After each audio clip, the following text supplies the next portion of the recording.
Bonjour à tous et bienvenue sur Maroc 24. En ce 11 mars 2025, une vérité éclatante se dessine.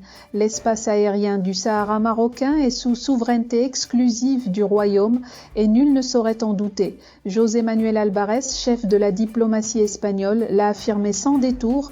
Toute question relative à cet espace doit être adressée à Rabat et non à Madrid. Un rappel cinglant qui réduit à néant les illusions de ceux qui s'obstinent à nier l'évidence.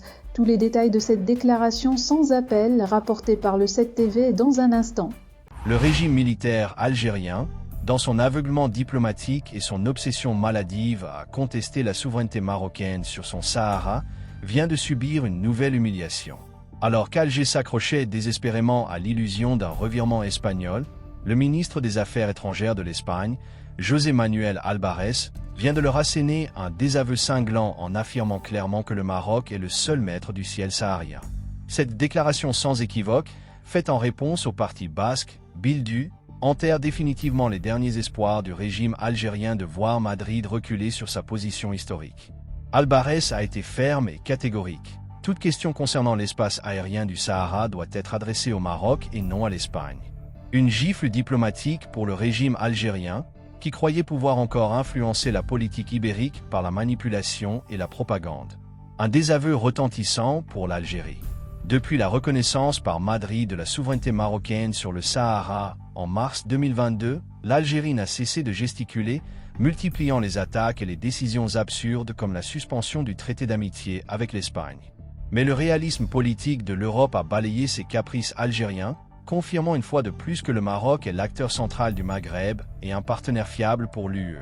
En évoquant la feuille de route claire et transparente qui guide les relations entre Rabat et Madrid depuis la visite de Pedro Sánchez au Maroc, Albares réaffirme que les décisions espagnoles ne sont ni temporaires, ni susceptibles d'être remises en cause sous la pression du régime algérien. L'Espagne vit aujourd'hui son meilleur moment dans ses relations avec le Maroc, selon les propres mots du chef de la diplomatie espagnole. L'Algérie isolée, piégé par ses propres illusions.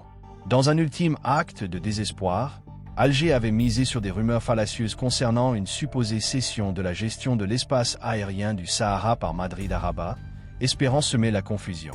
Mais cette tentative a volé en éclats face au ton sarcastique et méprisant adopté par Albares à l'égard du député basque, qui reprenait la rhétorique des séparatistes du Polisario et de leurs parrains algériens. Loin d'un quelconque flou, l'Espagne a une nouvelle fois renforcé son alignement avec le Maroc, balayant d'un revers de main les élucubrations du régime militaire algérien. Celui-ci, enfermé dans une vision passéiste et guerrière, continue de dilapider ses ressources dans une bataille diplomatique perdue d'avance, au détriment du développement et du bien-être de son propre peuple. Une nouvelle victoire pour la diplomatie marocaine. Cet épisode est une victoire diplomatique de plus pour le Maroc, qui avance avec assurance sur la voie de la consolidation de son intégrité territoriale. Pendant que le régime algérien continue de fantasmer sur un retournement impossible, le royaume du Maroc renforce ses alliances stratégiques et économiques avec les grandes puissances. Le temps du chantage et des pressions est révolu. L'Algérie est désormais seule, prisonnière de ses propres contradictions, tandis que le Maroc, lui, trace son avenir avec force et sérénité. Pour rester informé, je vous invite à regarder les vidéos Maroc 24 qui s'affichent sur votre écran.